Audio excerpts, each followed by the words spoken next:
Perfect. So my name again is Pascaline Basil from the Institute for Development Studies, University of Nairobi. Like I mentioned earlier on, we are co-hosting the Mercury Project Solutions Summit with the SSRC, the Social Science Research Council. And I'm here with my co-moderator, Heather, and we are soon starting the program. So bear with us for starting a little bit late, but our guests are here with us, and we look forward to a successful summit. So Heather, over to you. Yeah, we're so pleased. We've been planning this Solutions Summit for a long time, and we're really excited to think together today in this public plenary about how research partnerships between social and behavioral scientists, governments, nonprofit organizations, and firms are indeed identifying cost-effective and scalable solutions to public health challenges, including declining vaccination demand. But we want to ask today, what is needed to move from evidence implementation, and what evidence gaps still remain? And what implementation challenges do we face, even when we know what to do based on evidence? So we will discuss that today in the plenary. We have both some speakers, we'll have a panel, there'll be a few different things going on. We'll try to make up the time. So we'll squeeze a few things, a few places. And we want to talk together about how we'll most effectively move from evidence to implementation to face the kinds of public health challenges that we share together around the world. So with that introduction, I would like to call up Anne Kamau, who is here speaking on behalf of Paul Kamau, who is the Director of Research for the Institute of Development Studies, or Institute for Development Studies here at the University of Nairobi.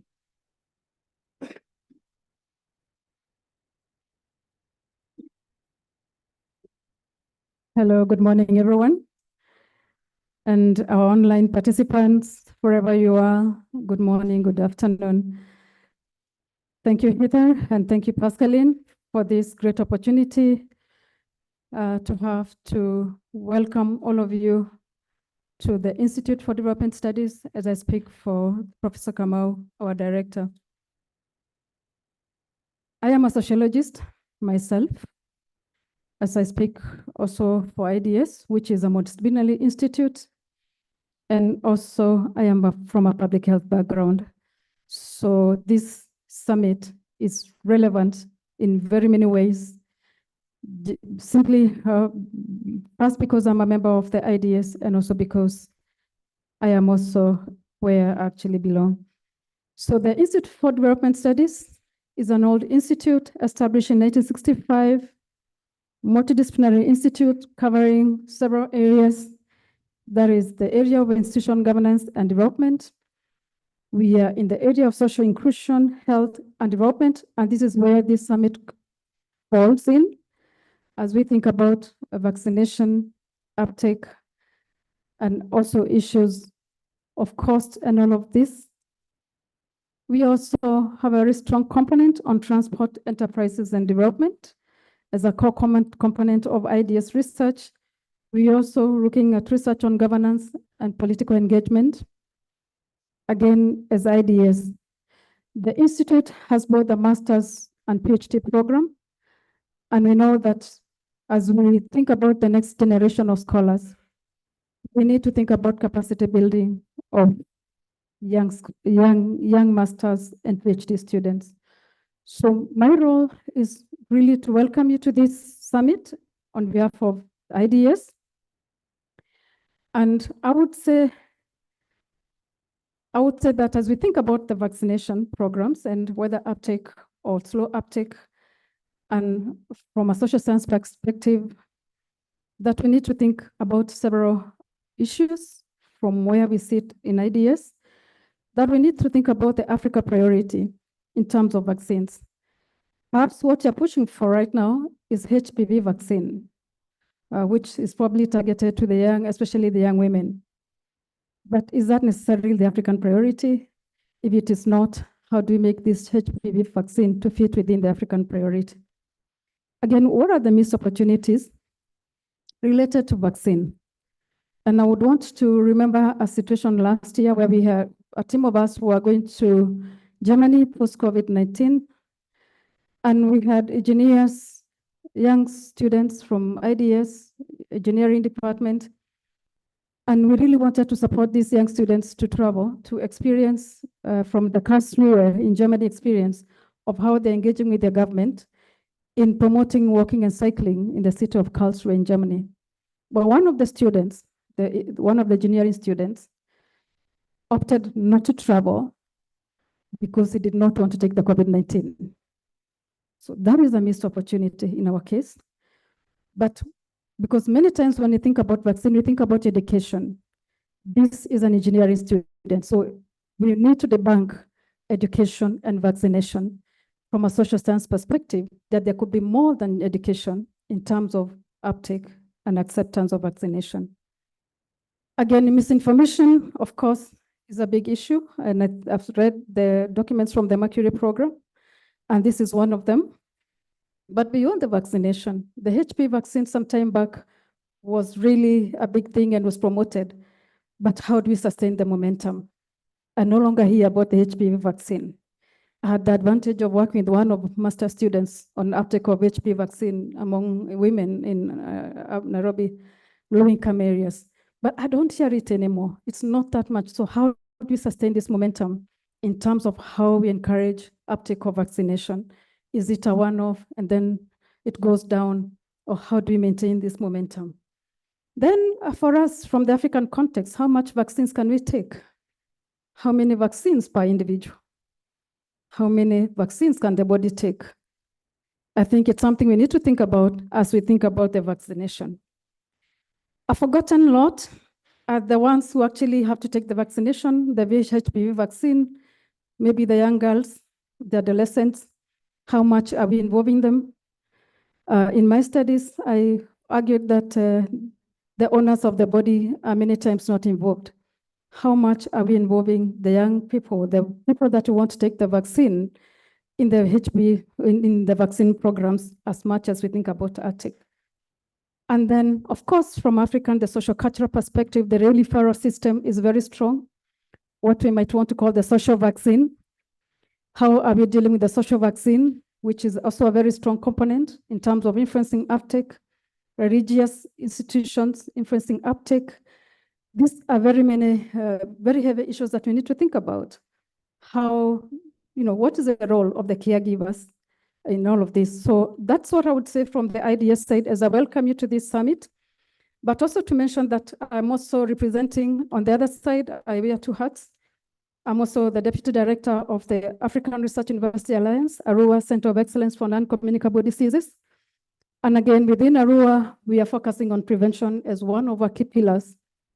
And Arua, the hub, we have the Center of Excellence, also which is a member of the Africa-Europe Clusters of Research Excellence. And we are hosting the hub on NCDs and multimorbidity. And again, this is an area where we think that we can work across with the team in terms of understanding how does vaccination even help to prevent global health programs, challenges, sorry. So I would say that we welcome you to IDS. We welcome you to the Arua Center of Excellence or the Africa Cluster of Excellence for Research for NCDs and morbidity. And to say that we are very, very delighted to have you here. We are very honored as IDS to have to host this summit and look forward to even long-term and future engagement as we think about the future of vaccination in Africa, not just in Kenya, in terms of uptake, but more importantly, also focusing on those that we really target to take up the vaccination and in terms of community engagement. Allow me now to humbly invite our Dean, the Dean of Faculty of Arts and Social Sciences, Professor Jack Odhiambo, to again welcome us on behalf of the Faculty of Arts and Social Sciences. Feel welcome and be part of the University of Nairobi. We are proud that you give us this opportunity to host you. Thank you very much.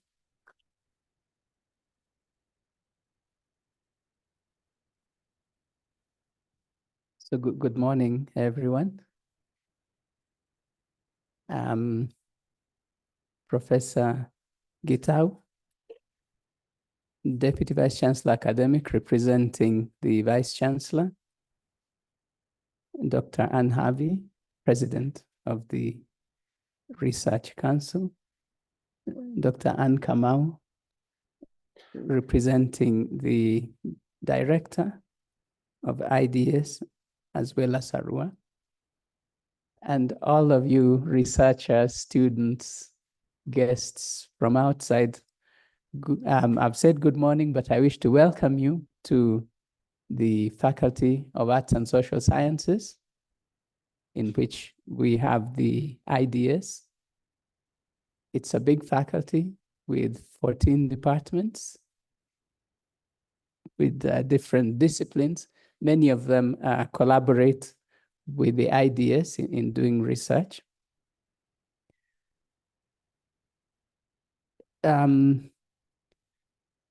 IDS itself is an institute that has produced several Nobel Prizes in economics. If you read history, you'll find them. So I hope that among you, we will have other Nobel Prizes from the researches that you are doing.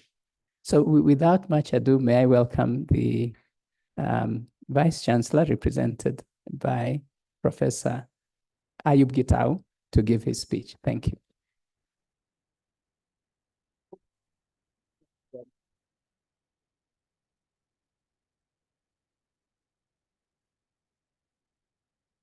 Good morning.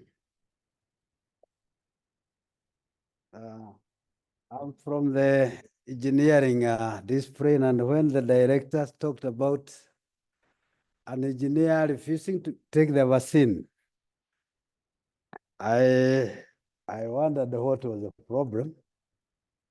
But anyway, we know what was happening. Receive welcoming remarks from our Vice Chancellor, Professor Margaret Hudson. She's out of the country. She had traveled this week. But then we are here representing her. And she passed our regard. I hope you have received her greetings. Yes? I hope you received the greetings from our Vice Chancellor. Okay, thanks. So we have Abdul Said, Director, Department of Health, Human and Veterinary Services, Wayne County. And you have the President, Social Science Research Council. Heather Lanthorn, Director, the Mercury Project Social Science Research Council. Umuriza Njiro, Director, Communication, Policy and Advocacy, the Rockefeller Foundation, Africa Regional Office. Depalisa, Senior Advisor, Social and Behavior Change. Vikesh, Clinician Scientist, Google and YouTube Health. The Dean of Social Arts and Social Sciences, Professor Jack Odhiambo, and the Director, Dr. Ann Kamau, esteemed members of the University of Nairobi. And most importantly, our students, ladies and gentlemen. It is an honor for the University of Nairobi to host the Mercury Project Solutions Summit. This gathering is an embodiment of our collective commitment to addressing some of the most pressing challenges of our time, particularly in the area of public health. Today, we reflect on the role of academia, the broader research community, and the industry, and our responsibility in shaping solutions for critical health behavior, especially in ensuring the uptake of protective measures like vaccination and the delivery of reliable evidence-based health information.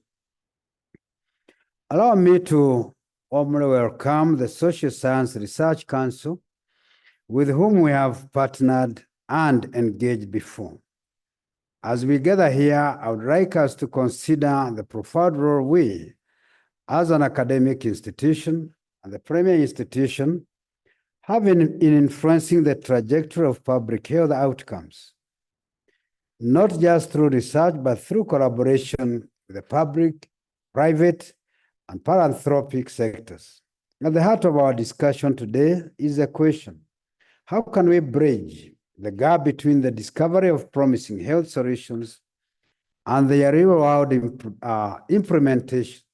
More or less, we are talking about the research industrial nexus. Universities have historically been the bedrock of research and innovation. And at the University of Nairobi, we pride ourselves on a legacy of contributing groundbreaking research across disciplines. And today we face an unprecedented opportunity and responsibility to advance solutions that can save lives. But let me be clear, conducting research is not enough. Our role is broader. It is about ensuring that research findings don't gather dust in academic journals, but are translated into policies, programs, and interventions that improve lives. We are not merely knowledge producers. We are change agents and change makers. We are responsible for training the next generation of scholars and professionals who will not only engage in research, but understand its practical application in society. We are responsible for ensuring that what we discover in our laboratories, our classrooms, and field studies does not remain theoretical, but becomes the foundation for action. The Mercury Project is a testament to solutions-oriented research, focusing on innovative ways to improve public health behaviors. As an academic institution, we are uniquely positioned to train and mentor researchers, practitioners, and leaders who will continue this vital work. It is our duty to equip our students not only with the technical skills to conduct research, but also with the ethical foundation to ensure that their work serves the greater good. Students, as you sit here today, you must understand that you are part of a much larger ecosystem. What you learn within this world can and should be applied to solve real-world problems. You are the future custodian of health knowledge. You are the bridge between academia and the communities that need our help. However, universities can not do this alone. The public, private, and philanthropic sector all have critical roles to play in adapting and implementing the solutions that research reveals. The process from discovery to delivery requires strong partnership, partners that transcend the traditional boundaries of academia. It is only through collaboration with government agencies, healthcare providers, businesses, and civil society organizations that we can ensure research has a tangible impact on the society and the people. We need to engage with the policymakers to ensure that they have access to the latest scientific evidence when making decisions about public health. We need to work with healthcare providers to ensure they are equipped with the best tools and practices to promote behaviors like vaccination. And we need to collaborate with the private sector and philanthropists who have the resources to scale solutions quickly and effectively. As we discuss health interventions for this period that we're here, one of the most crucial issues we face today is the need to improve the uptake of protective health behaviors, such as the vaccinations. We all witness the global disruption caused by the COVID-19 pandemic, and in many ways, it served as a reminder of both the power and the limits of scientific innovation. Vaccines were developed at an unprecedented speed, yet uptake was varied. We saw how misinformation and fear influenced people's decisions, sometimes leading to devastating consequences. We must ask ourselves, why is it that even when we have the solutions, they do not always reach those who need them most? The answer, I believe, lies not just in access to healthcare, but in access to trusted, high quality information.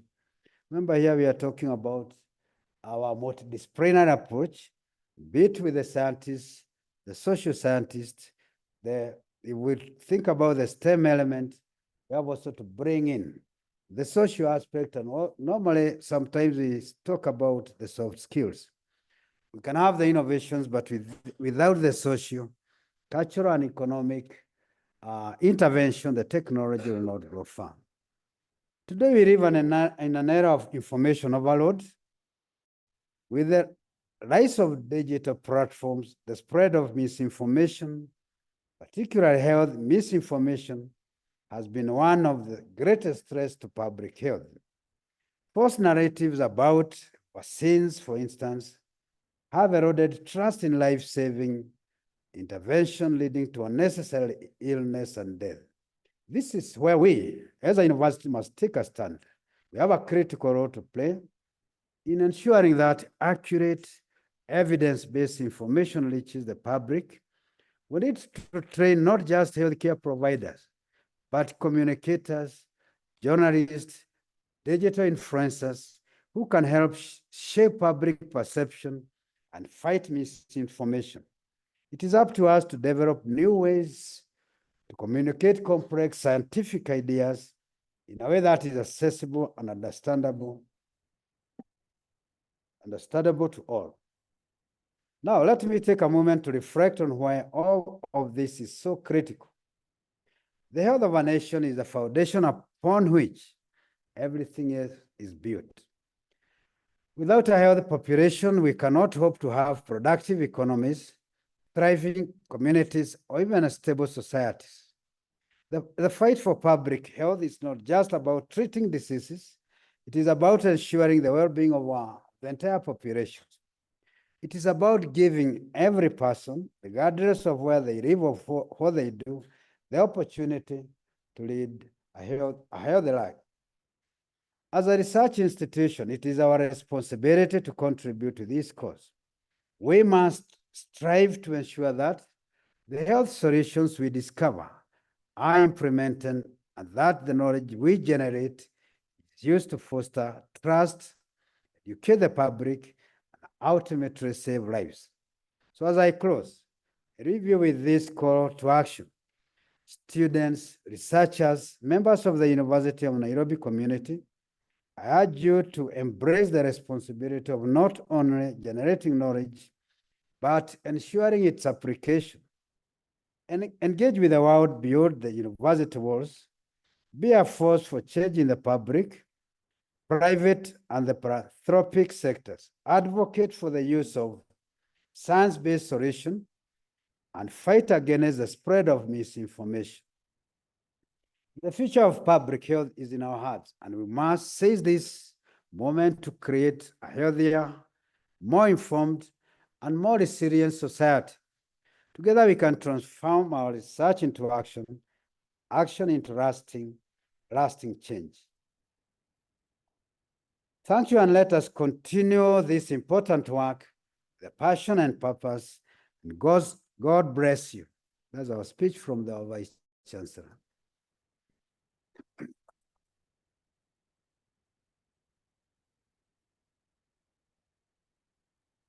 Yeah, thanks a lot. And I'm sure our visitors, as we interact with our various communities, also feel free to visit our national parks. We have one of the rare national park in the city.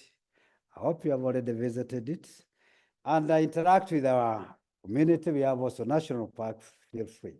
So now it is my honor to invite the President, Social Science Research Council, Madam Anne Hafi.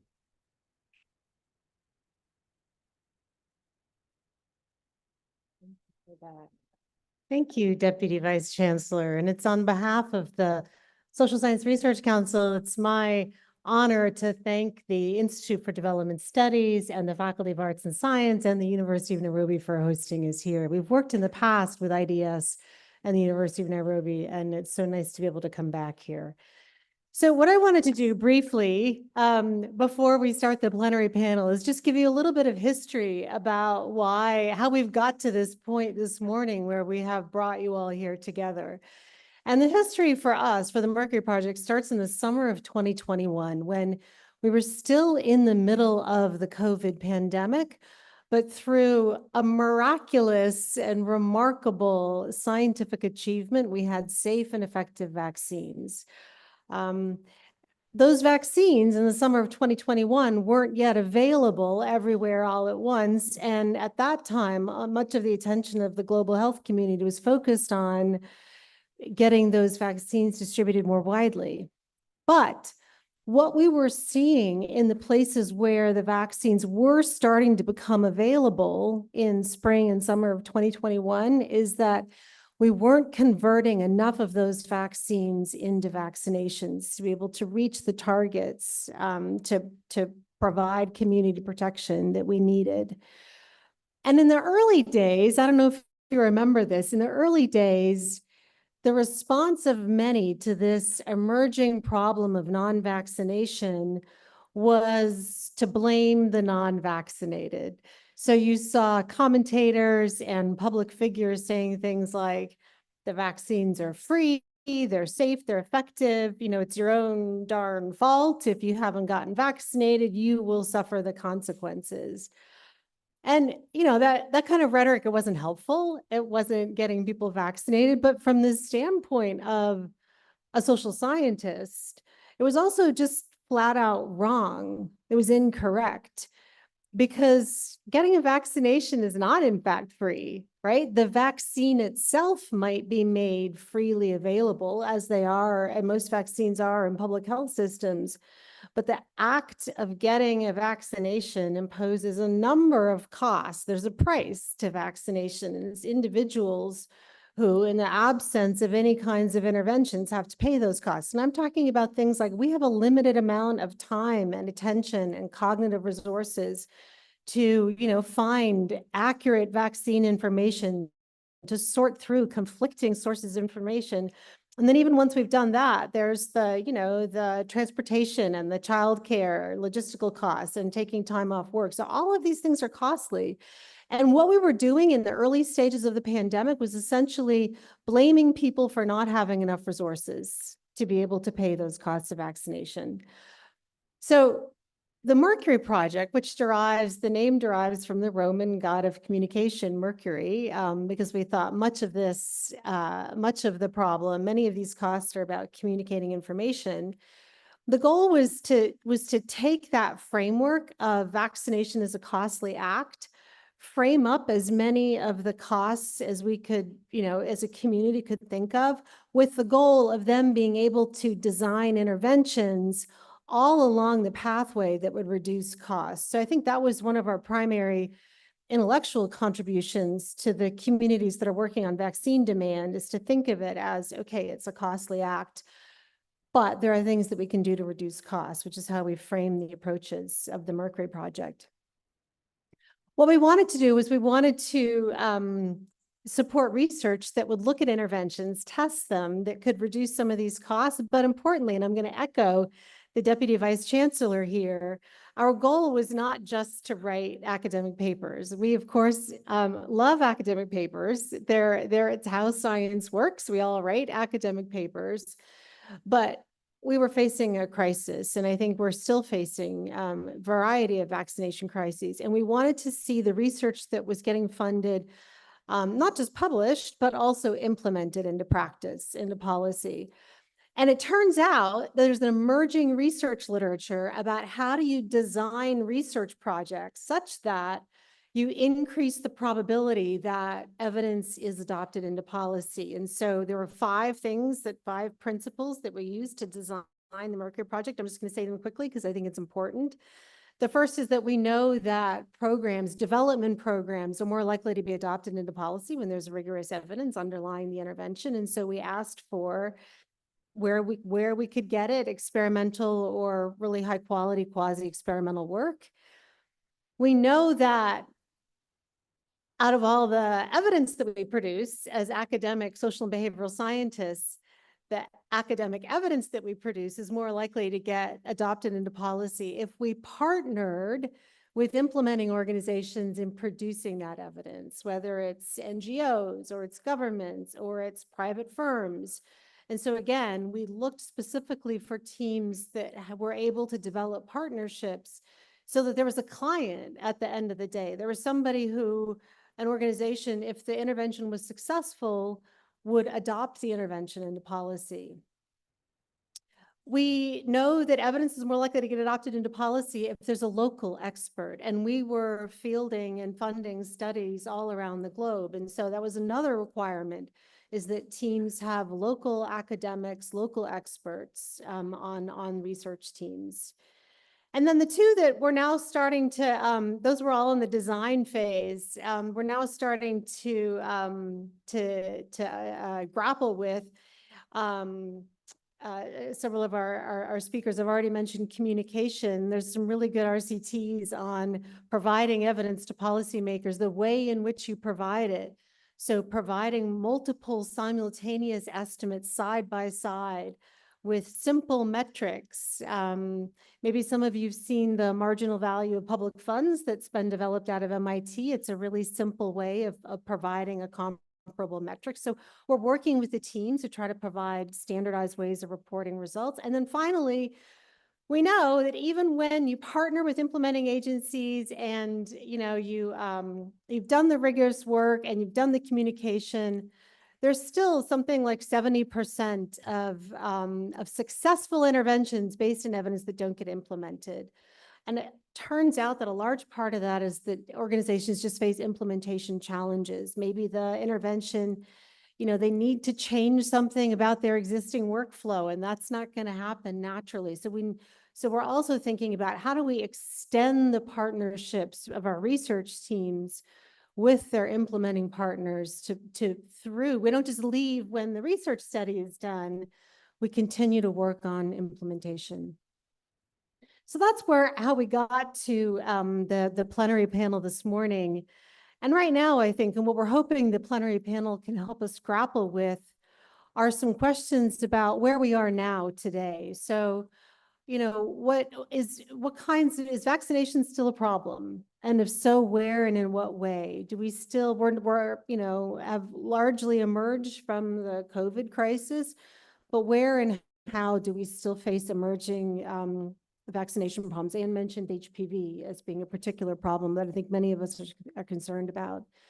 And the second is what do we know now that we didn't know 3 years ago when we first stood up the Mercury Project? What has changed in terms of the evidence base in particular? And then third, particularly from our panelists who are running or working with organizations that deliver health services, what are the implementation challenges that organizations are facing now in terms of supporting vaccination uptake? So we are thrilled to be here at the University of Nairobi with the Institute of Development Studies, with all of our researchers from the Mercury Project, with all of the students and faculty. Thank you so much for having us here. We're looking forward to a fantastic morning, and if you're staying with us for the workshop, a fantastic couple of days figuring out how we can better address vaccination challenges.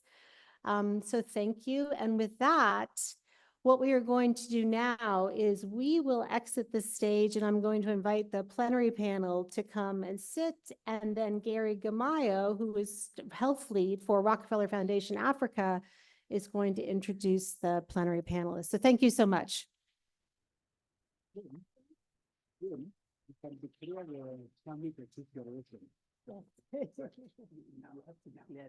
Oh, okay, I'm sorry. The summit is officially open. There we go. Okay.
Check 1, 2, 1, 2.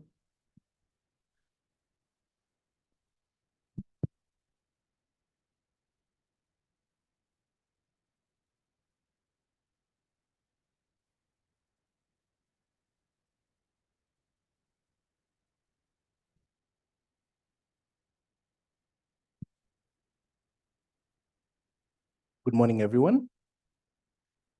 Thank you, Anna.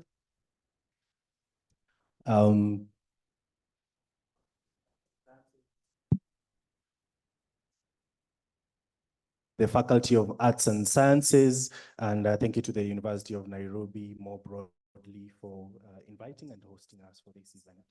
My name is Gerishom Gimayo, and I work for the Rockefeller Foundation. Before I introduce myself, I will let our very esteemed panel to introduce themselves. As Professor Anna said, we want to have a discussion around the current state of the vaccination environment.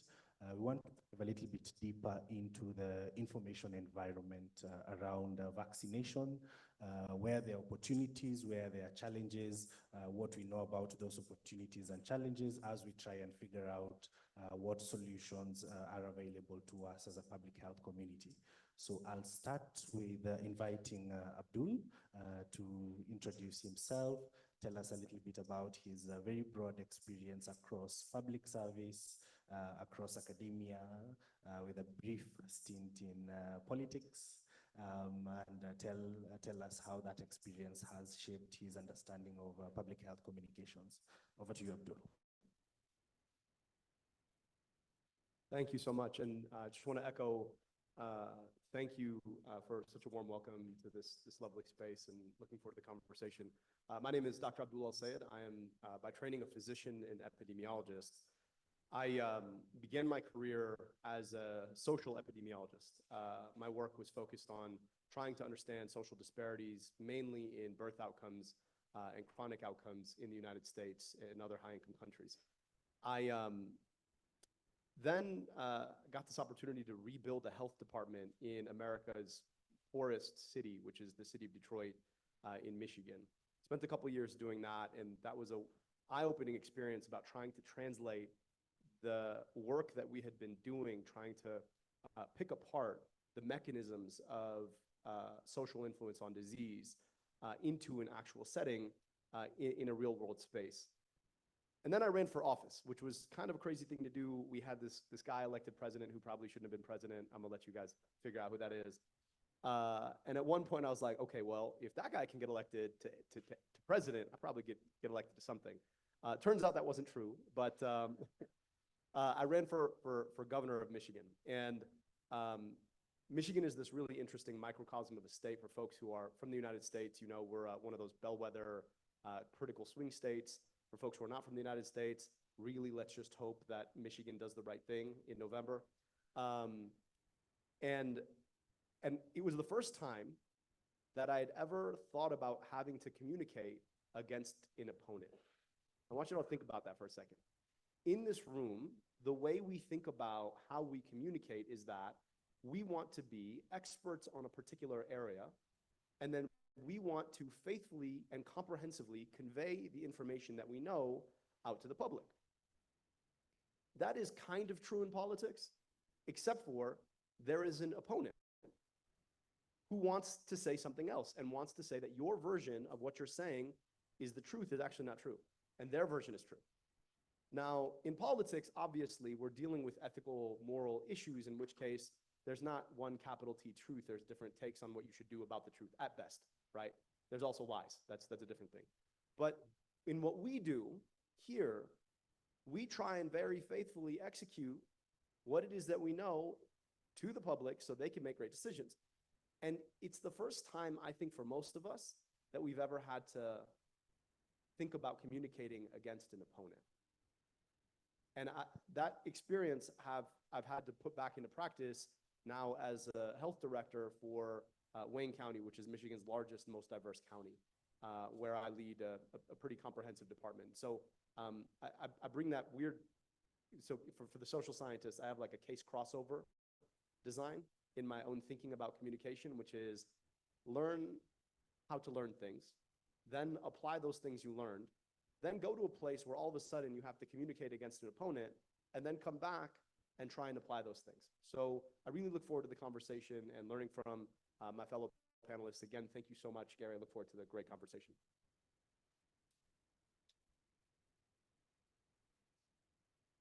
Thanks, Abdul. Hi, everyone. My name's Vic. I'm a clinician scientist at Google Health and YouTube Health out of London. I've also had a slightly atypical path into my current role. So I started off as an academic vascular surgeon back in 2014 and was on a very, very sort of traditional path, you know, living the sort of Sri Lankan parent dream of trying to become a professor of surgery and make my parents proud. Disclaimer, I'm not a professor of surgery and they don't really understand what I do at YouTube. But what I ended up doing sort of during the pandemic was, in addition to working as a surgeon, I worked in critical care, I worked in outreach facilities where, much like Abdul was saying, I came across some very tangible challenges around how you go about communicating what you think is right and what you think is evidence-based to members of the community, folks in hospital, loved ones, family members.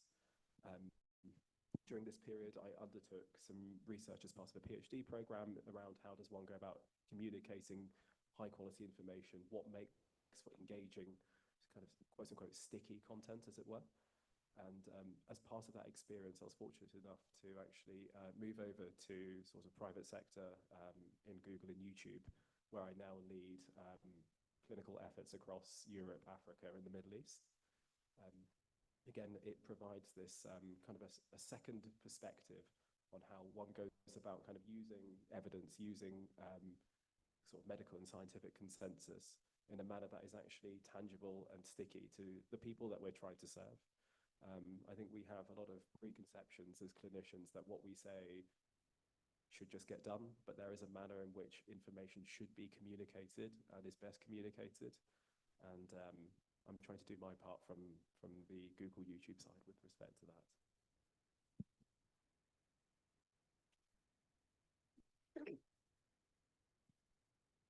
Thank you. That was great. But I just wanted to echo we are so honored to be part of this panel and to thank the University of Nairobi for hosting us and the Mercury Solutions for inviting us. So my name is Deepa Risal Pokaril, and I come from a very small country, Nepal, where we boast of having Mount Everest, which all of you, I'm sure, would have heard about it. We are also one of the countries which was never colonized. That's the second thing that we like to talk about. But in any case, I'm the senior advisor for social and behavior change for UNICEF immunization demand team at headquarters in New York. So I have been working in the field of social and behavior change for the past 25 years in different capacities in different countries, including South Asia, Africa, and now in New York. And I was in Nairobi for 5 years, so Nairobi is home. It's great to be coming back home here. So I was asked to talk a little bit about the social and behavior change work that UNICEF does. So UNICEF has got presence in over 190 countries, where we have dedicated capacity and social and behavior change colleagues working to support the ministries of health and other areas of work that we do. So what we have been doing is when we talk about social and behavior change, our area of work means that we work very closely with families and communities, partner with them, not just taking them as beneficiaries. So we look at what is the local insights that are coming in from communities, and then we look at the epidemiological data and how do you make sense of it. So our work in social and behavior change is really to help families and caregivers make decisions, informed decisions based on data, to look at what is the science telling us and what is the community insights telling them, to help them address some of the barriers they may be facing. We all know that there are great services, including for vaccinations, but it's not always the case that just because the services are there, that people would come and utilize or adopt the behaviors that we expect them to adopt. So UNICEF's team on social and behavior change work on understanding what are the barriers that communities are facing, what are the concerns, what are the perceptions that they have towards vaccination, for an example, and then help them address it with science-backed, evidence-backed interventions, which would help them to create local solutions, which We partner with them to implement and then to monitor at the end of the day, and to look at what are the interventions that really work. Sometimes what we do as communities who work on public health is we look at the overall big picture of what the epidemiology is telling us, but do not have the opportunity to really listen into why is it that the people are not coming in. So how do you make sense of the data which is going on? When you talked about the information environment, Jerry, I was just thinking about the different sources of information that people are exposed to, including the social media. After COVID-19, it has really gone up. And, so how do you actually look at the digital communication, the social data, what is coming in as community feedback, and try to triangulate all the data which is coming up so that we can work with communities to make sure that we are having more of the human-centered design approach to interventions which are very hyper-local and focusing on the more underserved and under-vaccinated areas and bring in the voices of the communities. Thank you.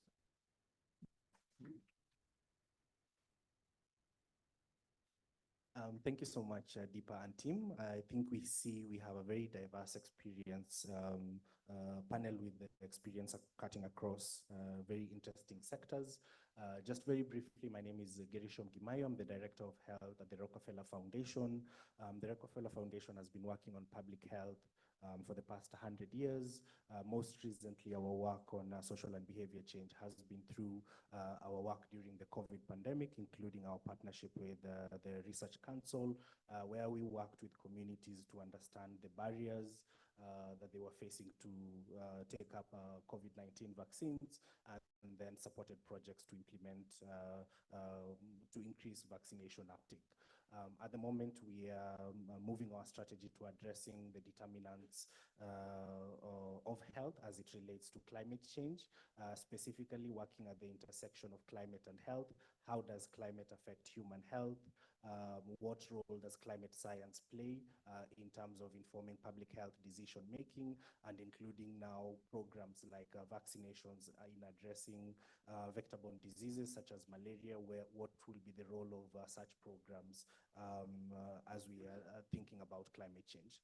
So to open up our discussion, I will start with Deepa today, just to ground us a little bit about the current state of vaccination globally.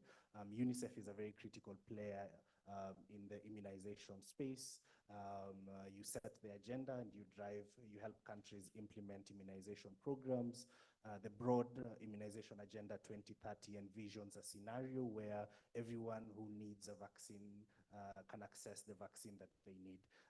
However, we know that that is not the case, even where there is intent, even where vaccines are available, and sometimes that is a challenge. Sometimes we're not able to convert intent into actual vaccinations. COVID also did not help the situation due to the misinformation that happened, due to the disruption of services that happened, and a lot of backsliding in immunization coverage across countries. What is your reading on the current state of immunization globally? And we can also focus a little bit about what it looks like in Africa. Thank you.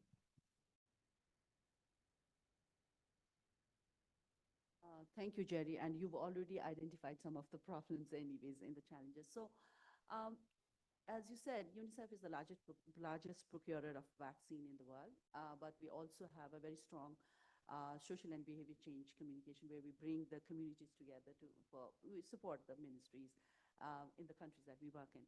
So, in the pandemic really disrupted lives in all areas of our work.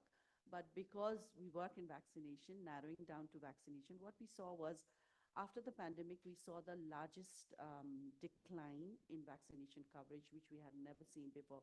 It was at the level where we were 30 years before. So it was really serious. But then with the interventions from governments and the partners like WHO, UNICEF, CDC, Gates, all of us, we saw that countries started to recover. Some of the countries have reached the level which they were before 2019, like India, for example, Indonesia, Pakistan, some of the countries. However, the WHO UNICEF estimate of national immunization coverage, which is done on an annual basis, we saw some improvement in 2022, but when we looked at the 23 data, it's kind of worrying because it's stagnated. So we haven't seen much progress in the number of children who are missed out from the vaccination, which we call zero-dose children. Were actually increased by a little bit. And then if you look at the African context, which you referred to, Jerry, DPT-3 coverage in the Africa region from the 2023 WINIC data, the WHO UNICEF estimate of national immunization coverage data, WINIC, which we call it, it had the lowest coverage for DPT at 83%. So there's a lot of work to be done, for sure. And there are a lot of challenges that we see. For example, and one of the things that I want to allude to, because this is a summit which is looking at data and science, is that we have done pretty well in terms of looking at epidemiology data, the coverage data, because we've got systems in place.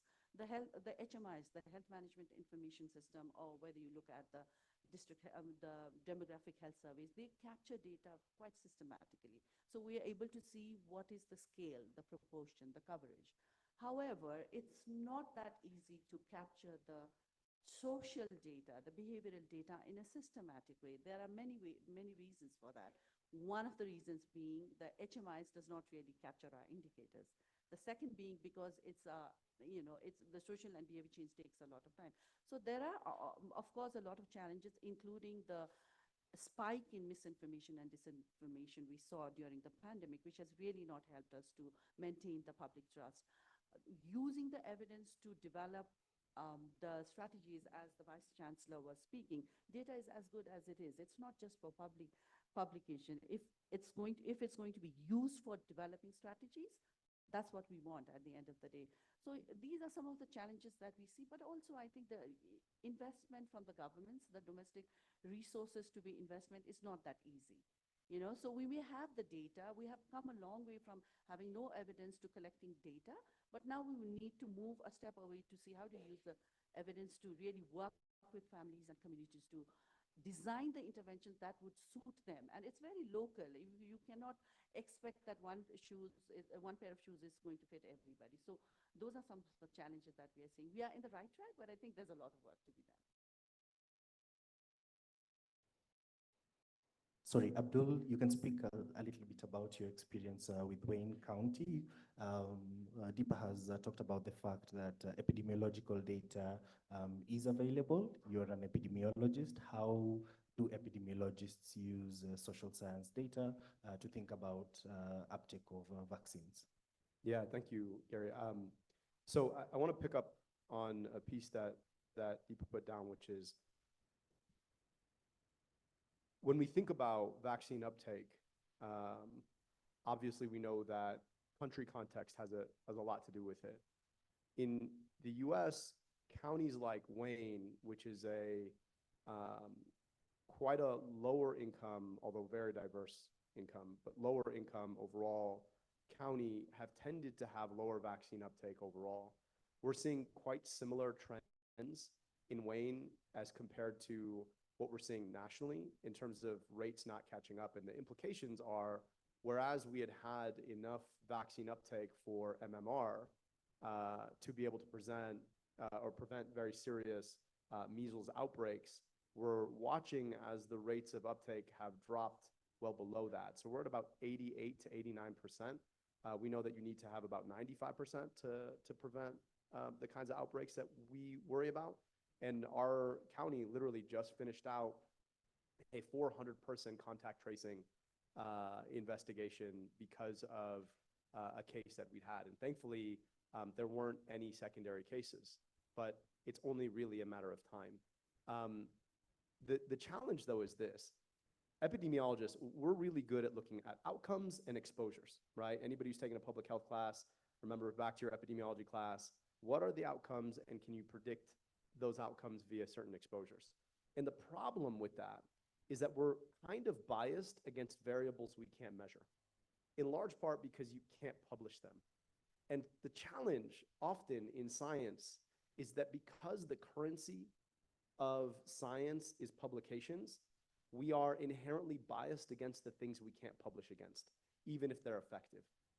And I was talking to my chief medical officer who directly oversees the division, and we've been talking quite a bit about how is it that we start to get out there on vaccines, as I'm sure everybody in this room has had that conversation. And For us, it's that 1.8 million people in our particular county. So the problem is somewhat bounded, unlike when you talk about it in a global perspective.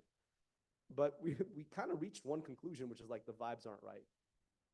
And when you're trying to talk about vibes, right, that is a distinctly immeasurable concept, right? But all of us feel it, right? When you walk in, you're like, no, the vibes aren't right, right? And you can kind of look to somebody and be like, yo, vibes off.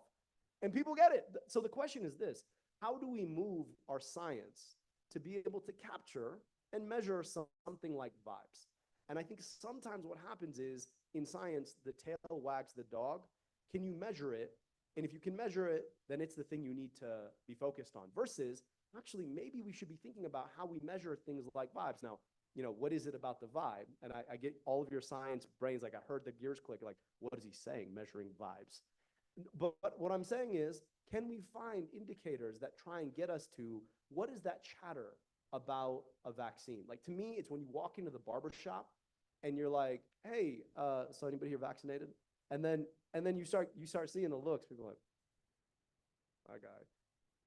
How do you measure that attitude? Is there a way to do it, right? And I think that's the challenge in front of us, because really what we're asking is, I want us to understand what are the predictors of somebody going out and getting vaccinated. And I understand that when me, you know, credentialed epidemiologist guy walks out there and saying, well, I believe everybody in this county deserves to be vaccinated and you can come on over to our clinics, they kind of look at me and be like, vibes are off. So who are those folks that can have those conversations? What is the nature of the conversation we want them to be having? And then what is the thing we can do to facilitate that conversation? And I really hope that as we think together here, that when I go home, right, on that 20 hours that I'm going to have to sit on an airplane, that I can sit down and be like, hey, I figured out how to measure the vibes. Or here's how we're going to maneuver the vibes. And the last thing I'll say is this. I think one of the challenges that we tend to have is that we only, and I'm saying this from a government health perspective, we only show up on those problems for which either we are funded to show up or we think matter. And the problem that I think we have is that people like me don't show up in the spaces where people want us to be, but don't rise to conversations like this. So in the United States, you all know too many people can't afford their medication. And so you can imagine a scenario in which somebody says, hey, my cousin can't afford their insulin, and they're a type 1 diabetic and they need insulin. And where were you talking about insulin, which is a drug I know they need to survive, back before we had this whole pandemic thing? Now, you all of a sudden show up when there's this pandemic and I'm perfectly healthy and you're telling me I need to take a medication that you all just created like yesterday, and I'm healthy. And when my cousin was in the ER for the 3rd straight time with DKA and y'all didn't feel like showing up then, and now you want me to take this medication? Yeah, no thanks. Vibes are off. So I just think we need to be thinking a lot more about the context in which our institutions show up or don't, and then ask, when do we show up when they know they need us? And then how do we show up when we're telling them that they need us? And I think that mismatch there might open up some things.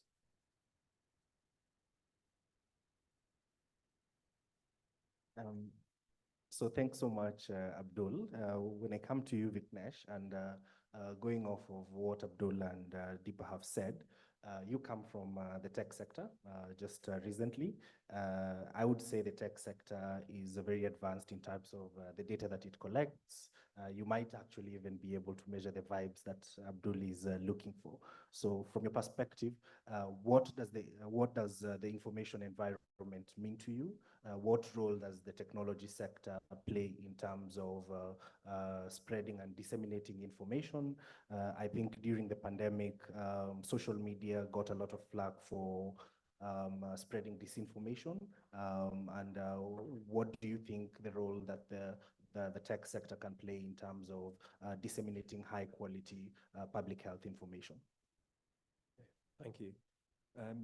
I think companies such as Google, YouTube, extending onto sort of X and Instagram, play an important role, but albeit a role as part of a larger kind of infrastructure and set of solutions. So Firstly, we can measure vibes. So that's one thing we do on the YouTube side. We can measure engagement. We can see where people are coming to for their content, where people are engaging in terms of comments, likes, subscriptions, shares, things of that nature. And that gives us a pretty unique insight, particularly from our end, as to where the world is going in terms of their information sources. But what this doesn't really tell us is how this translates into kind of knowledge recall, in behaviors, and ultimately health outcomes.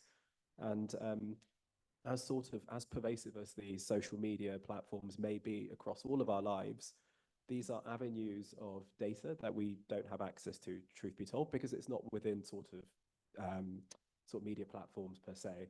It's sort of within communities, within health systems, within academic research centers. So I think our role here is really to foster partnerships. I really hope that this will be like a key theme that comes out over the next couple of days. There is some data and some insights that we're privy to, but really it's not as meaningful if it's not coupled up against behavior change outcomes and ultimately health outcomes. So yes, that would be my point. So thanks, Vic. I think we've gotten a sense of the kind of data that you need to understand the problem in terms of what is driving behavior, what is driving people's decisions. When we want to look now at developing solutions, what we want to think about is what evidence-based solutions are there that then can help address some of these gaps that we are identifying. Is this process in existence in terms of coming up with solutions that are evidence-based, that address the information needs that people have? Does it actually work like that in practice? Maybe I'll hand it over to you, Deepa. Thanks, but I wanted to pick on the two things that my colleagues have just said. So Abdul, I think one of the things which has been really a challenge for people like us who work in social and behavior change is the advocacy bit. And then it would be really interesting it was really heartening to hear from you and reflect about where you need to be, you are not able to go, and where you are not needed, or it's a bias kind of. So I think that's something that maybe we could think about. How do we work with the, people like Abdul and other policymakers who can make a difference and be a voice and champion for immunization? And for you, Vic, I think that, we do have in UNICEF quite a number of digital channels that we use to collect data, but also to co-create solutions with people. But it would be very helpful to connect and see what is it that we can leverage from each other, whatever is available from your side, and how we could serve, because UNICEF does work very closely with the ministry, and we do help the governments to implement either through civil society organization or through our partners who work in the ground, mainly through the Ministry of Health. So I think that we have an advantage. I'm sure that among us there are many colleagues who work in certain areas of work, and I hope the summit is able to actually look at some of connecting the dots with us. So what are the channels available to us, So we do have the digital platforms as well. Like if I just think of UNICEF only, what we are doing. So we have a platform called U-Report, where the young people sign up to be the U-Reporters, and they are our eyes and ears on the ground. So you can do a polling, you can ask them questions about whether they've seen vaccination. It can be used for all kinds of things, but just narrowing down for a vaccination, it started in Uganda, in Africa. So we have got millions of U-Reporters. Like just taking, for example, we did a U-Report survey on HPV vaccination, which Madam Ann talked about, and it was with 400,000 population. They responded, which is quite a huge sample. So it was very obvious that they have low knowledge about HPV vaccination and HPV. So how do you then use this insight to co-create the solution? So we have another platform which we call Fund, which creates an opportunity for young people to interact with each other, but also we co-create the content with them, and we are able to reach millions of young people to listen to what they are saying, but also to help them understand the content of it. We have we have our colleagues here, Angus and Surani, who've been working And, we worked with Professor John Cook from Australia to develop an app called Cranky Uncle, which helps us to, demystify and identify what are the rumors and how do you track the misinformation, the wrong information, and help to inoculate them against, the misinformation, if you like. So you can touch base with Surani and Angus if you have the opportunity later. We also do a lot of other face-to-face communication, like we've been using the human-centered design, which is an approach which works with community to do very quick, rapid assessment, inquiry to understand their problems and concerns, and then we identify what could we do then about it. So we work with communities to co-create the solutions, which is then getting implemented. But the challenge is how do you scale it up? Because it's very hyper-local, and what does it mean if you are looking at a large-scale intervention? So I think there are channels of community engagement that we have been working with. We use the digital channels. We also work with health workers. Sometimes we think that health workers are more on the service side, which is not, because they are such an important source of communication for us. So we need to build the capacity for them to understand how community engagement works. How do we support them with supportive supervision? But how do you engage with them to become a conduit between the technical content of the message and what the communities would understand? So those are some of the, if I think of the, 4 or 5 things: the community engagement, the social listening mechanism, which we help countries to understand, track rumors, misinformation, but also to look at the information environment where all the information is coming together and making sense of it to make sure that they are ready and are resilient to deal with any future pandemic, but also on a regular routine immunization programs. So, that's hot. So I really appreciate what Deepa shared about all of these different platforms, and I think they're really important. And I want to respond to something that Vic shared. It's interesting because so much of what YouTube, Meta, X, they've become the water in which we swim in a certain way. And I think one of the challenges is that, as I have grown up through the evolution of social media, I think so much of the way we've thought about it is as a platform, right? Meaning it is an agnostic platform into which anyone can say what they want to say. And you can have some engagement, but you put it out there and it goes out to the masses. And I think the challenge that so much of the vibes are a function of the fact that social media is actually not an agnostic platform, right? And Vic and I, we've had a couple of pre-conversations. So they're doing God's work inside of the beast. But I do want to talk about the beast because the nature of social media, and I host a podcast and I have a YouTube channel, and in those spaces, I am very thoughtful about trying to create content, not just to move information. And that's a second order challenge that I don't think a lot of us in this space have adjusted to. Because in my government role, I'm very conscious of not making a mistake. Meaning, don't say anything that anybody could come after you for, either in tone, in style, or in substance. So it comes out as very government taupe, right? And everybody knows what I'm talking about. Whenever you see a government official talk, they use very muted language, often with a lot of jargon. Everything has been looked through multiple different ways, and it makes it boring. Like, by definition, when you hear a government person speak, you're like, my God. Right? And the challenge with that is it's bad content. And the structure of social media, the goal of social media organizations, not Vic personally. Vic's goal is to make sure everybody gets vaccinated. I know that personally. However, the goal of Google, the goal of Meta is to occupy as much of the rent share of your eyeballs and eardrums as possible. And in order to do that, they've recognized that there are certain things that humans want, right?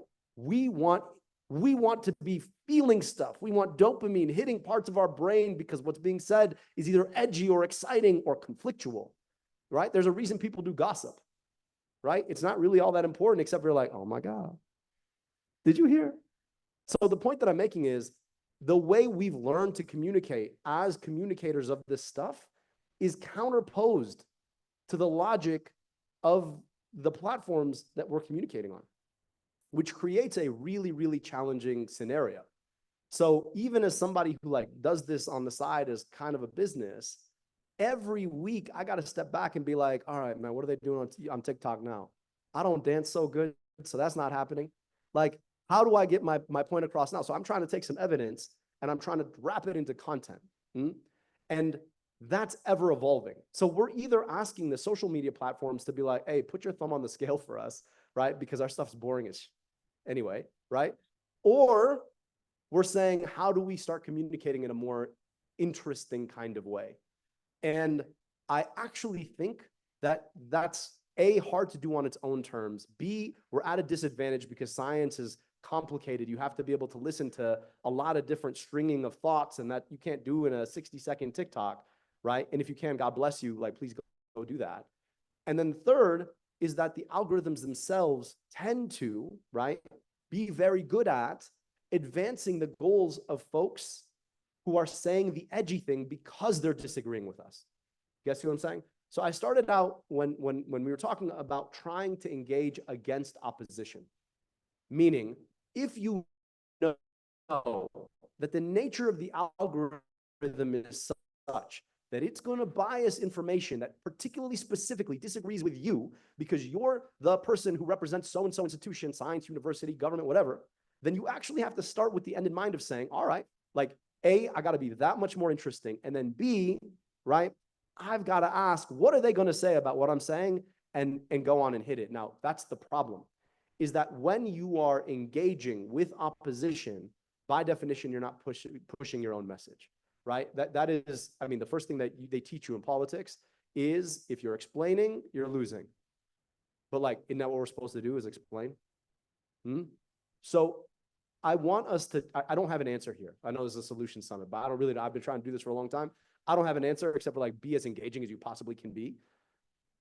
But I want us to understand what we're up against, which is to say, just going on and saying, hey, I heard from this person from the government and they're lying to you, is going to get more clicks because of the nature of the algorithm, because it's more interesting, because we like gossip, because we like conflict, than being the person in the government to say, hey, there's this really great vaccine and you should take it. So how do we work against that? And how do we engage that and see it coming and do so within the bounds of not inadvertently moving the opposition message? They're saying I'm a liar, but I'm actually not a liar, right? Like, well, the minute you say I'm not a liar, people are like, why do you keep talking about lying? Right? So I think it's an important conversation to be having. And I think it's really important, you know, that there are good people working inside these agencies and these organizations to be asking, okay, how do we kind of address this problem? But from those of us on the government and or public communication side, we have to understand what we're up against. And we can't pretend that these are just platforms and we can just kind of do our thing louder, right? Because they're very different spaces.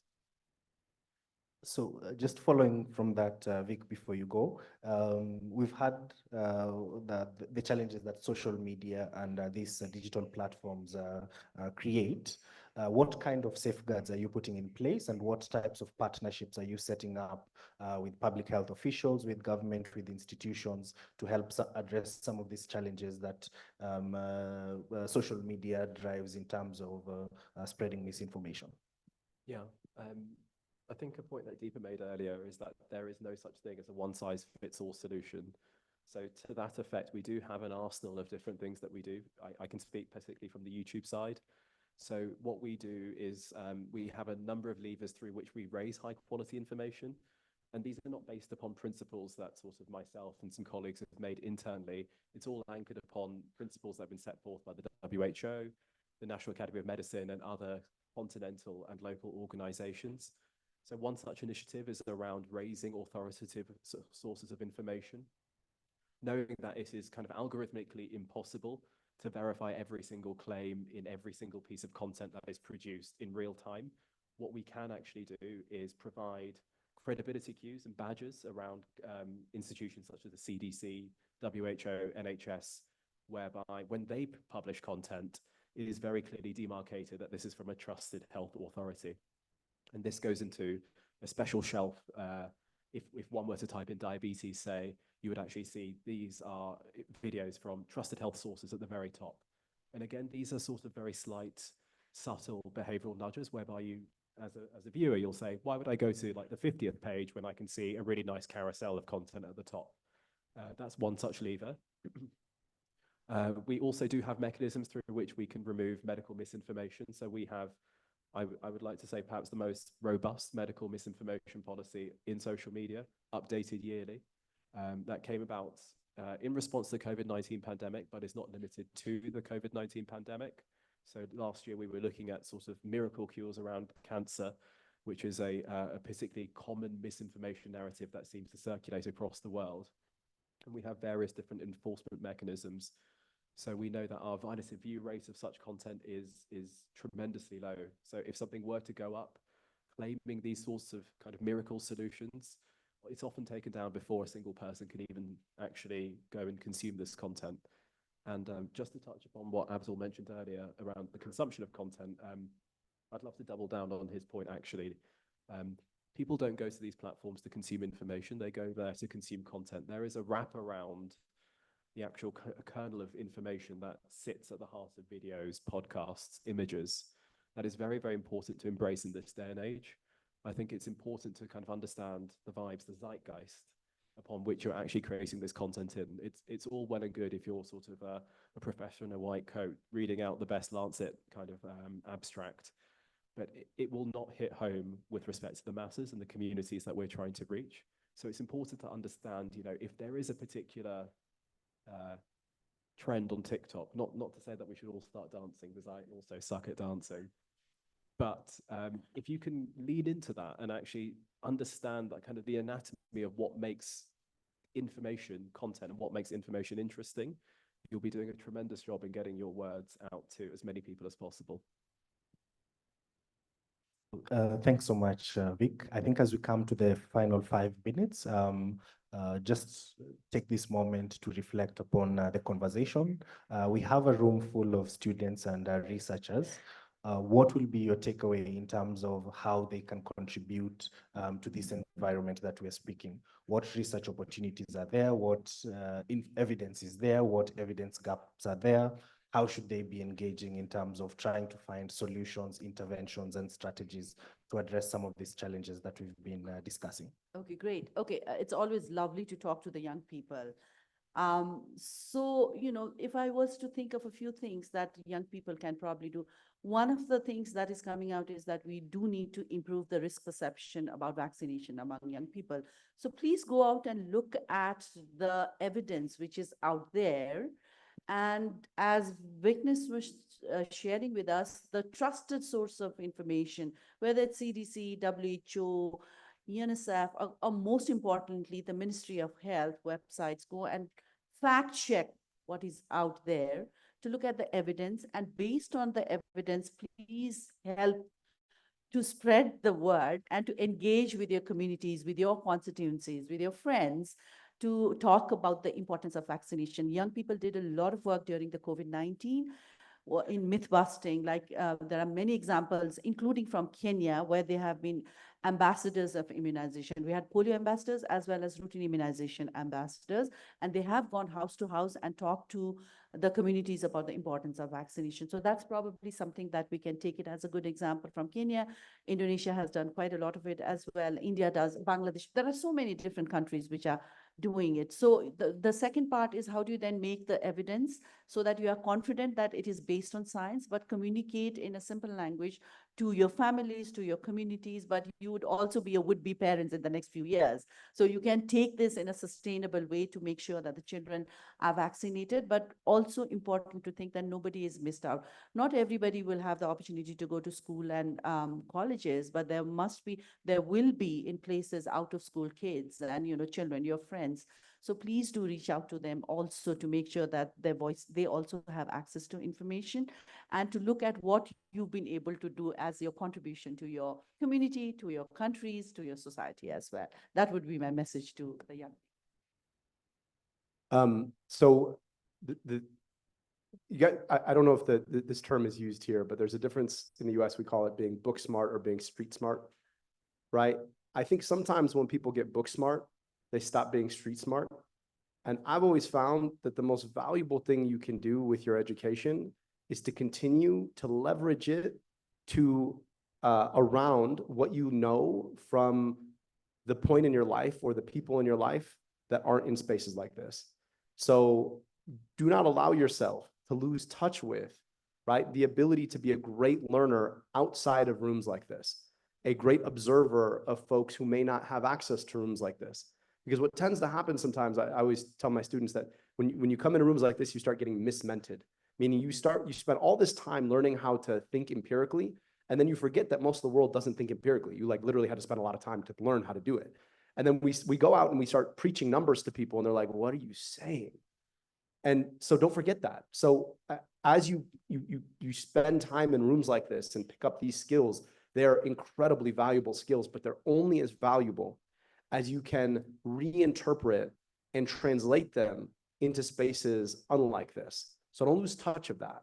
And make sure that you're constantly spending time in spaces where you're not surrounded by people who use a lot of big words, right? And the last thing I'll tell you is this: intellect is not about using big words to describe small ideas.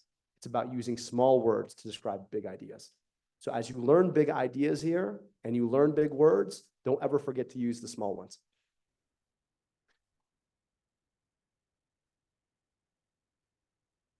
On a similar point, I would also echo sort of thinking outside the box, be creative, be ambitious.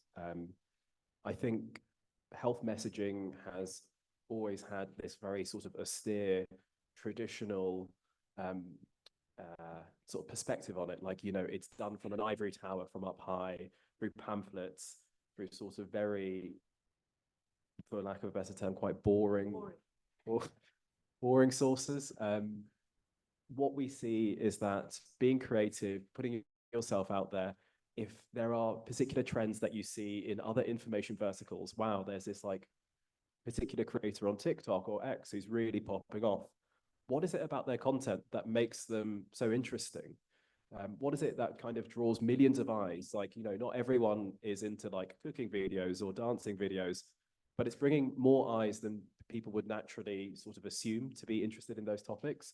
Kind of like disentangle the qualities around how they deliver their information and try and imbue it into how we go about and how you go about communicating health information. Because I think intersectional content is the way forward. I think the way in which we've been communicating these important, as you say, sort of very difficult to understand health topics to date is only going to take us so far.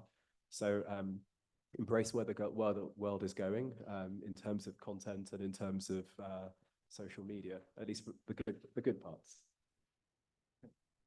So thank you so much. I think in a nutshell, what we've had is let's be engaging, let's communicate simply, let's meet people with information that they need at the point that they need it in channels that they can access. So let's give a hand of applause to our panelists for the great conversation today. Thank you.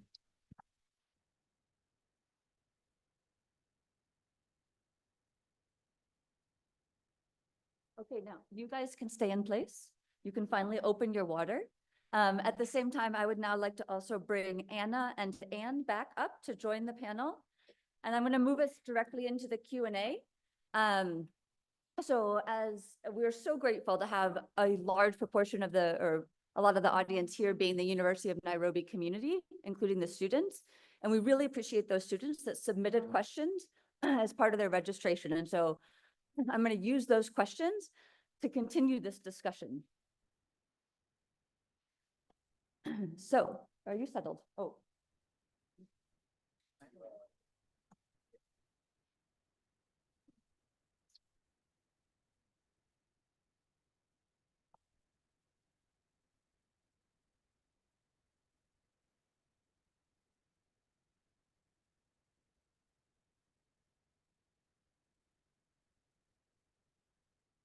I'm going to keep myself honest on the time, keep ourselves honest.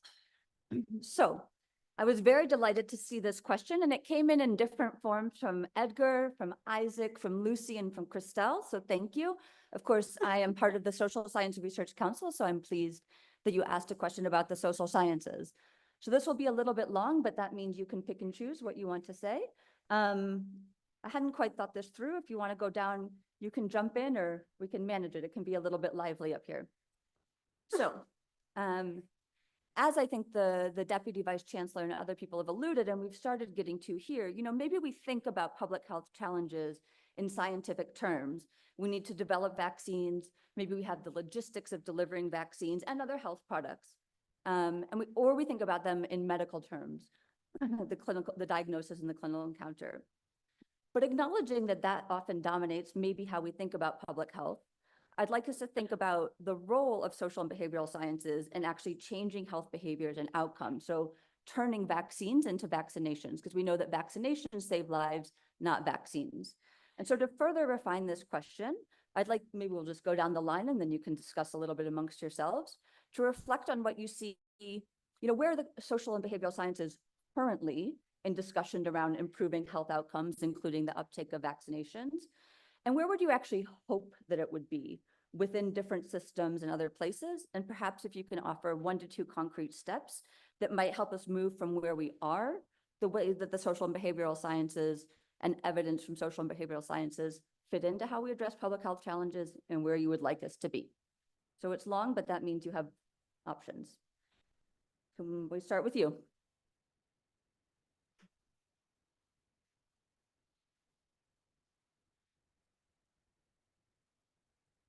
Okay. Oh, okay.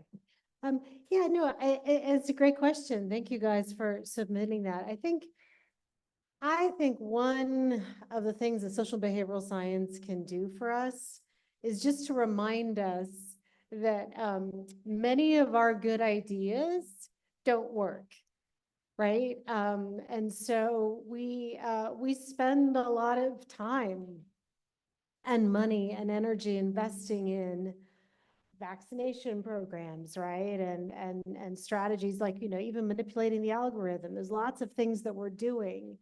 And many of them sound like they will work in terms of increasing vaccination uptake.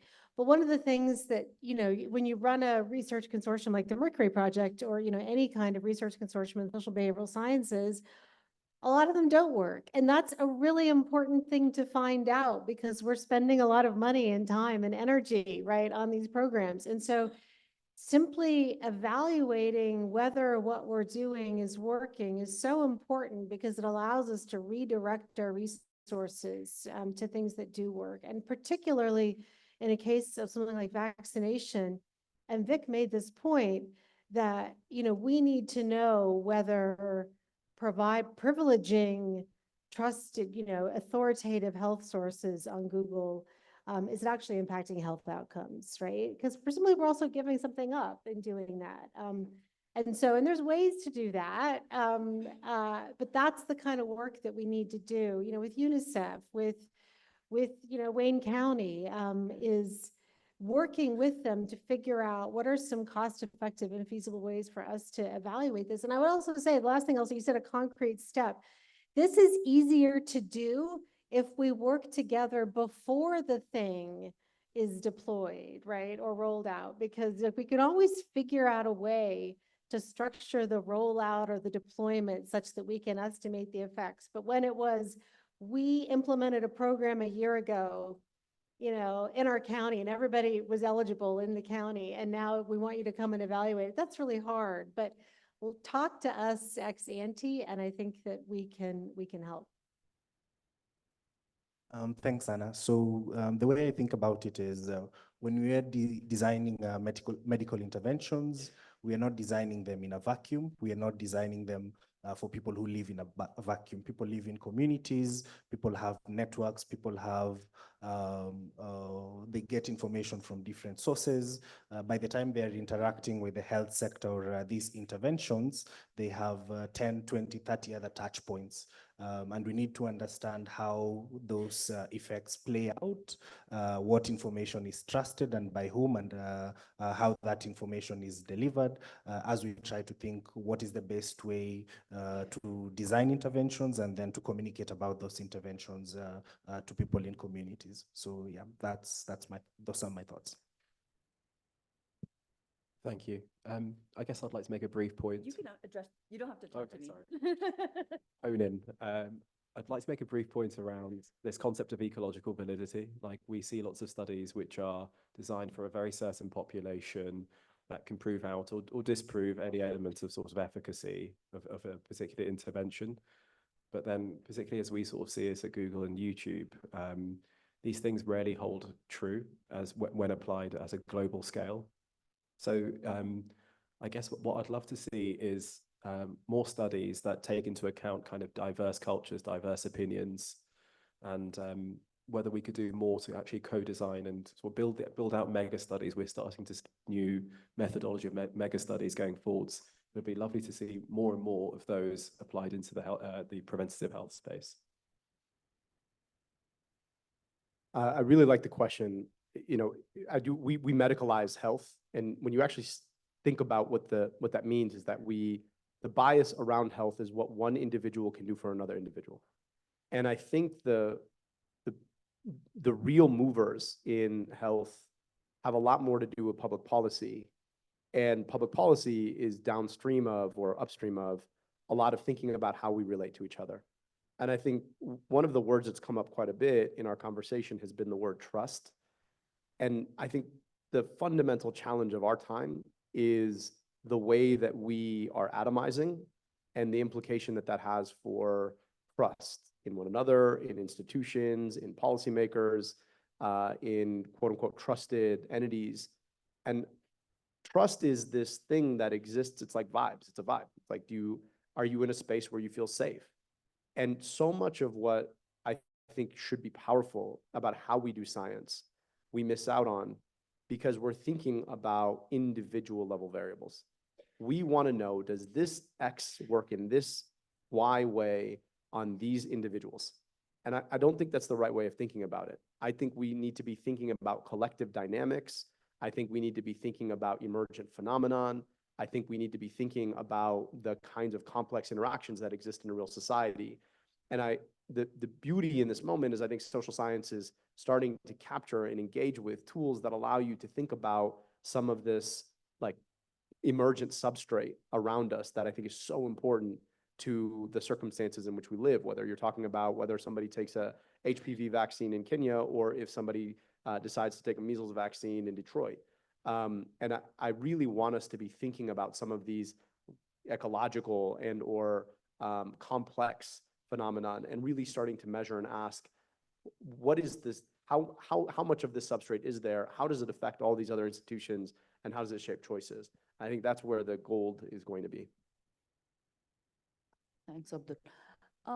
So just reflecting on what other colleagues have said, I think one of the things which is very important for us is to put the community at the center of everything we do. Not as recipients, but as partners, families and caregivers, we should be partnering with them on equal level.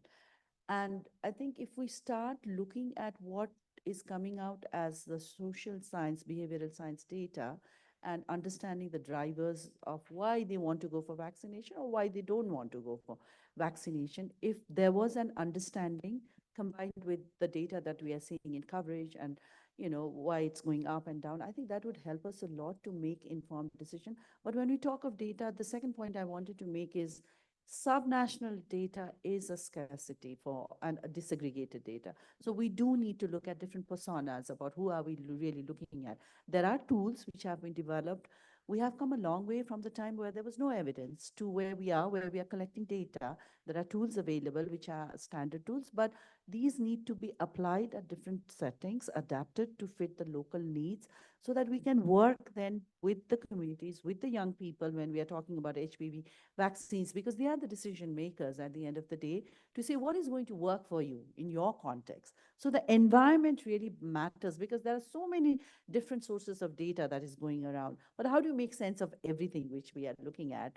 We need expertise. We need organization to invest in social and behavior change. I always find it very strange that we always have money to invest in the supply side of it, in the vaccines. What about the communities? What about the social behavior change interventions? It does not come free all the time, But there is, this is the mindset that, it's only about having the supplies, the syringes, if they are there, the people are automatically going to come. But that's not true, because there are going to be new cohorts of parents every day. So I think we need to also think about investment when we think about the social and behavior change. Thanks. Thank you. When I think about the role of social science in, for example, vaccine, I think of social science, if I may borrow the earlier conversation about the science of the vibes, that really social science is in the social labs. It is out in the communities. It's the everyday happenings and everyday interactions. So we will not go to a lab to study social behavior, human behavior. So we have to observe and listen to the communities. And we observe. And then from there, then we know really what is the reality that we need to study. When we think about the vaccination programs, for example, many times they are top-down, donor-driven kind of programs. How can we revise that trend to make it more of a community-driven process? That is actually the communities that are driving the vaccine programs themselves, that it is not the government that is telling us we should go and take the vaccine. So that if at one point we don't trust a government, then we don't go for the vaccine. We go for the vaccines depending on the friendliness in perception of the government that is pushing the agenda or the organizations that are pushing the agenda. So for me, what I would want to see is a reversal trend where we see communities driving the process themselves. So that means working more with the communities. And also to note that misinformation is information itself. Why are people depending more on this misinformation? And what proportion of our population are actually depending on this misinformation and reacting to it at the same time? Thank you. Great. I think we have time for one more question in this round robin. And of course, we're at a solution summit, so I'll ask you to be solutions oriented and perhaps tight in your response. So Daniel asked about the role of evidence, and I'll refine this a little bit more. I think maybe we all have some idea that we want decisions taken in public health and in other entities that affect health outcomes to be evidence-based or evidence-informed. And so thinking about, we probably want evidence to help us define the problem, so we target our resources correctly, to identify possible cost-effective solutions, and then to help us solve implementation challenges and know whether the thing worked. So we also probably believe that there's not enough evidence being used in a lot of these decisions. And so I'll ask you, as we go around, maybe one challenge that you see to using evidence in the decisions that you need to make, given the different hats and roles where you all sit in, and then one idea of how we can maybe break down that barrier. Should we go in reverse order?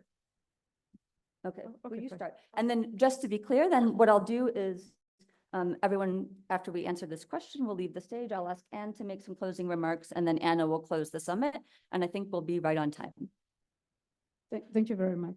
I think I would use the example of the HPV vaccine, which perhaps I'm more familiar with, or even the malaria vaccine itself, which perhaps is yet to reach to the masses.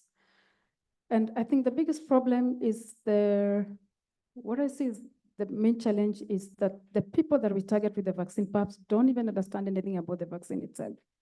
So we need to really improve on information sharing, because otherwise there'll be other people who will come and give the same information. The HPV vaccine, for example, has been surrounded with a lot of religious misinformation. I don't say misinformation, maybe also I'm using the wrong word, but the real target, the young people, I'm not even sure that the girls even understand what is HPV. The word itself is too big, even to pronounce when you put it in the full word, to even understand it. So how do we break down that information to the right people and with the right people, so that they really understand, first and foremost, why they need to go for it? So that it's not just the ones in the healthcare system that are pushing for it, but really the target populations. That's what I would say. Thank you. Thanks, Heather. So I'll just focus on the part that you talked about, what is the challenge in using evidence. So I think there is data out there in many, many countries, all kinds of data, from quantitative to qualitative to social listening, community listening. And what we are hearing from countries is that we're really struggling to bring everything together. And how do you make sense of it? So that's the biggest challenge that we are having. In terms of capacity, so that's the challenge that we have to understand the data and to make sense of it before they can use it. Because there are hundreds of recommendations, it's not going to help. You need to come up with prioritized 3 or 4 recommendations which are doable, which are actionable. So that's something that we are really struggling with. So the Tuesday and Wednesday, we were collaborating with Africa CDC, WHO, and UNICEF had brought 10 countries from Africa together for a capacity building on social data and social listening. So that was very, very useful. So I would think that in terms of what we can do to solve, what would be the one solution that we could propose is definitely in-country capacity building for them to understand. Not everybody is going to be data scientists, but let's bring in diverse group of people from monitoring, from health promotion, from the EPI people, so that they can all understand and advocate for the importance of data and using the data. But also, I think we need to be at the systems level. It doesn't help if social scientists are doing their own thing and the program colleagues are doing their own things. So I think if we are able to be on the table when the situation analysis is being discussed or when they're identifying the objectives and whatever, and when I talk about the system, Ministry of Health is very important, yes, because we're talking vaccination. But let's remember that there are other ministries like Women and Children's, and there are local development, depending on the country's context, right? There are education system who we need to work with and share what is coming out as evidence. And let's not forget, last thing, can we please share the data with the communities where we've collected the data from? That does not come naturally to all of us, but they would see the benefit that this is what is coming from my community. I need to do something about it. Thanks. Three pieces. I want to pick up on what Deepa said. Number one, data informs different pieces of a full puzzle. And there's a lot of time spent on new learnings, but not a lot of time synthesizing that data into this is what we know, right? There's the ideas of the different pieces of an elephant. All right, so this is the whole picture of the elephant. This is what we have really good data on. The rest of it, you got to fill in. The second part of it is we don't really, that point about transportability of data is really difficult. So you may have data that is contextualized in some community and folks are like, you should apply this. And you're like, well, I'm working in a different community. So I don't really know how legit this is in terms of its transportability to this community. The third is, and then this is the one that I think is really tough, and Deepa made a really great point about it, is program development is really hard. And there's a lot of contingent pieces that go into like hiring people, then firing people, then getting a program funded, then making sure you deploy it, then learning from. So once you get new data, it's really difficult to pivot on a dime because it takes years to put these programs together and a lot of bulky maneuvering. So what I think is helpful is to say, how do you turn every program into its own data collection engine that is getting and then rethinking itself and self-learning? And then how do we turn that into a part of being able to take and pick out from what we know about that elephant? And I think those pieces need to be thought through. Thank you. Again, just to double down on what members of the panel have already said, we only ever see one piece of the puzzle when it comes to the amount of data and insights that we can glean. Understanding things like metrics such as views, likes, comments, gives us an idea as to how people are using this content and information. But as clinicians within a larger tech company, it doesn't really give us that sort of sense of fulfillment to know that it's led to behavior change and an improvement in outcomes. So creating a pipeline, both locally and perhaps sort of more on a continental, perhaps even global scale, of understanding how a piece of content on a platform can ultimately drive meaningful change would be a North Star goal that ideally all of us should be aspiring to. So both a challenge and hopefully a solution somewhere there.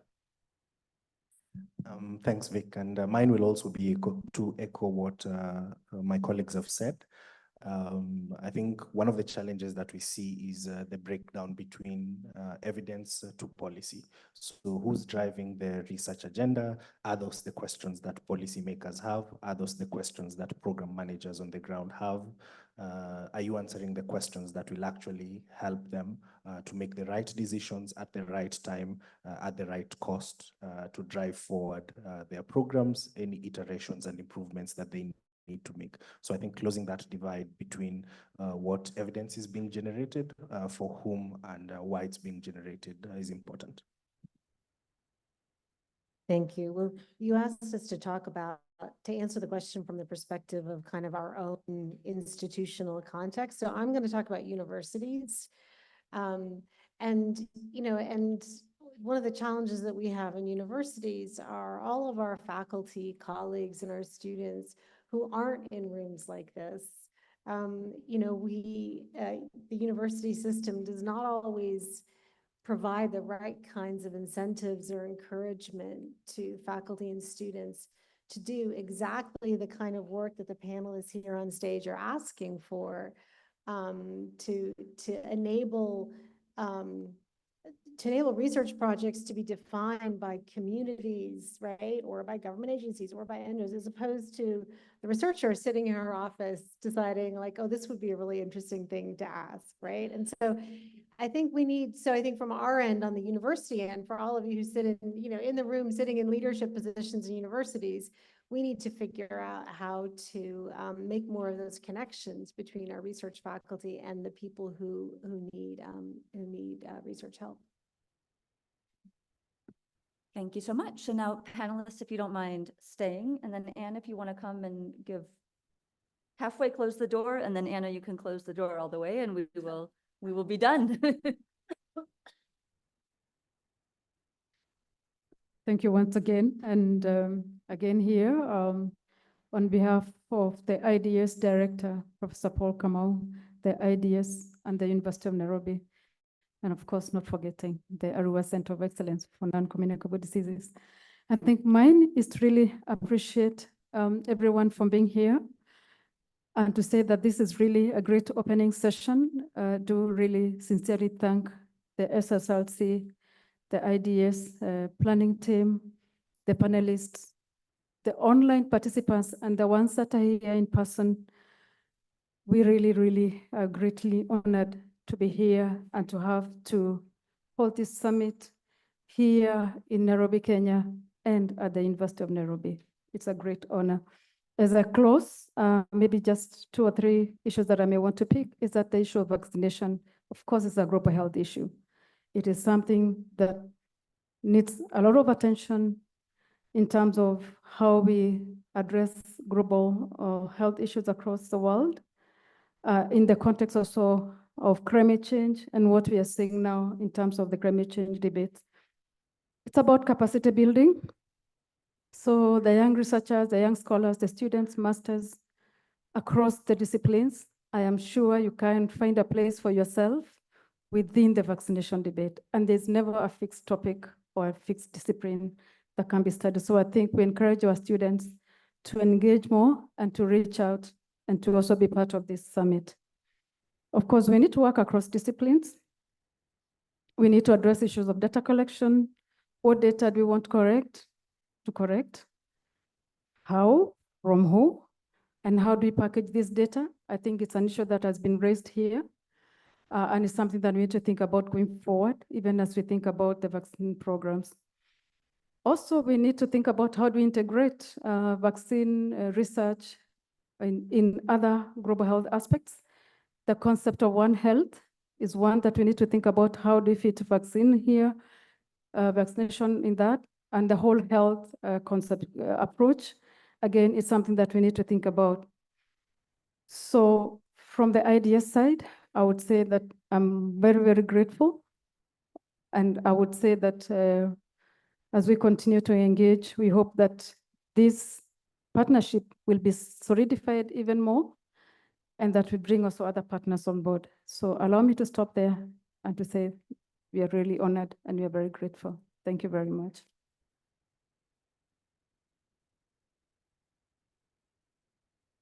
Thank you, Anne. All right, so the thought that I want to leave you with is one of my favorite ways of thinking about human history, I guess, and human progress. It's from my colleague, my former NYU colleague, Paul Romer, who's now sadly since moved on. And I think as many of you know, Paul wrote about and won the Nobel Prize for the insight that the most remarkable advances in human well-being have come not from discovering new natural resources, but rather from discovering new ideas about how we could use those resources to more effectively, more efficiently make the things that we need, the things that we value. And what Paul is talking about is precisely things like ideas for how to make vaccines, and how to make them efficiently and how to get them distributed. And that's absolutely true that the money that we've invested in vaccine discovery and production and distribution have been well spent, and we should spend more. But I think what this conversation this morning has raised is that we need more and better ideas about how to convert those vaccines into vaccinations, right? And we need to maybe invest more in that kind of medical research or health research. This is something that we're working on actively in the United States. There's a coalition of funders that are medical research funders that are putting a pause on their medical research funding to think about, are there ways that they could better support things like prevention and including vaccination. So just an optimistic note that I think we're starting to see increased attention to the importance of funding this kind of work. And so with your help and your participation, hopefully we'll get somewhere. Thank you all for joining us this morning. I hope you've enjoyed the conversation. I hope you've learned something. And we look forward to working with all of you moving forward. Thank you.